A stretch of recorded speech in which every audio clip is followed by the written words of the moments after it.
महाराजा मनु के प्रियव्रत नाम के ये दूसरे पुत्र, जिनका प्रियता का व्रत, आनंद का व्रत,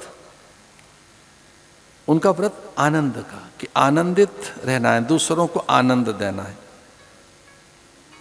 दूसरों को सुख और सम्मान देना है। ये कैसी खेती है, आप करके देखो, कैश क्रॉप है आनंद। तो आप करके देखिए, आदर का बीज डालकर देखो, उसी समय आपको भी आदर मिलेगा।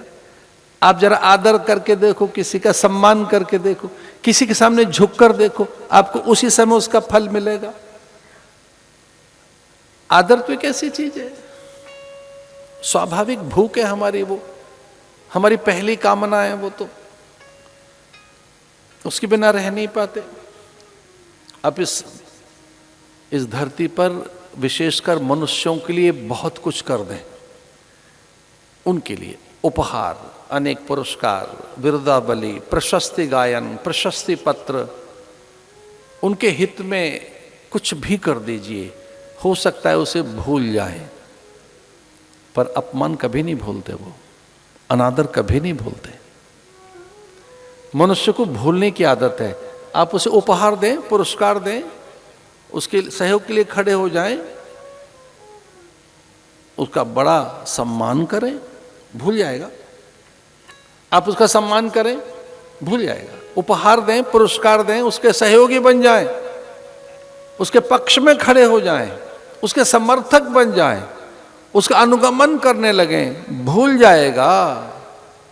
लेकिन आपके अपमान को कभी नहीं भूलता, आपके अनादर को कभी नहीं भूलता। ये मनुष्य की प्रकृति है।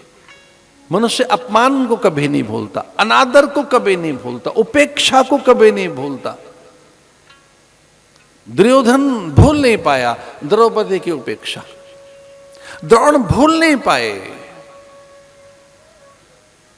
उपेक्षा, द्रुपद भूल नहीं पाए उपेक्षा।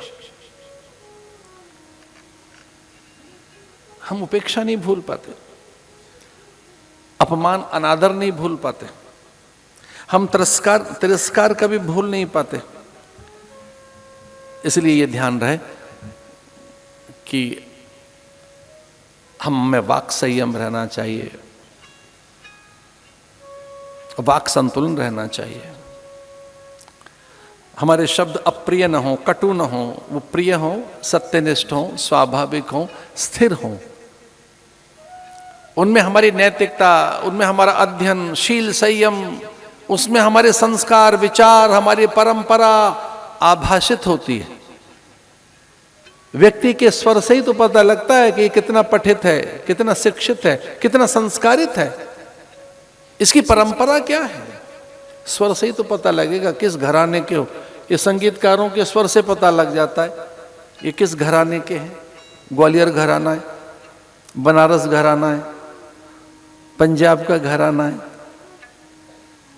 पता लग जाएगा। कर्नाटक का संगीत चल रहा है इस समय, या वो बनारसी गीत चल रहा है, चैती है, कजरी है, ठुमरी है, उसके स्वर से ही तो पता लगेगा। आपके स्वर से पता लगता है ना, उसमें करुण है, दया है, मुदिता है, मैत्री है, उपेक्षा है, उपहास है, तिरस्कार है, या बहुत अधिक आदर है। जानते हुए क्या है? बड़ी साधना, बहुत बड़ी साधना। कुछ लोग इसे कर नहीं पाते। ये भगवत उपहार है। भागवत में लिखा है, इससे बड़ा और कोई उपहार नहीं है कि आपके वैखरी में पावित्र हो, आपकी अभिव्यक्ति में सौंदर्य हो, आपकी अभिव्यक्ति में माधुर्य हो। ये तो आपको एक जन्म से ही बड़ी उपलब्धि हाथ लगी है।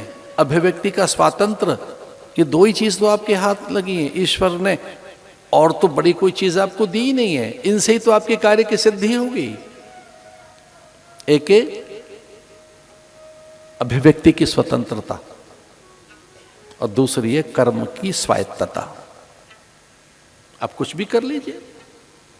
कर्म से आप कहां पहुंच सकते हैं? कर्म से अगर आपके अकर्म है, विकर्म है, पाप कर्म है, तो आप कहां जाएंगे? और आपके पुण्य कर्म है, सत्कर्म है, शुभ कर्म है, तो आप कहां जाएंगे? कर्मानुबंधी नहीं मनुष्य लोके, तो आपको मिला क्या है जन्म से? तो जैसे ही आपका जन्म हुआ ये दो चीजें मिल गईं, पशुओं को नहीं, परिंदों को नहीं, पंछियों को नहीं, और थोड़े सजग और सावधान होकर बैठे हो तो देवताओं को भी नहीं। नो, वंचित हैं इन दिव्य उपलब्धियों से। देवता वंचित हैं, देवताओं को ये दो उपलब्धियां उनके हाथ नहीं, अब वो कर्म नहीं कर सकते, गए, अब वो स्वर्ग में बैठे हैं, एक बार पहुंच गए, अब फिर कोई, अब देयर इज नो चांस, अब कोई अवसर नहीं है।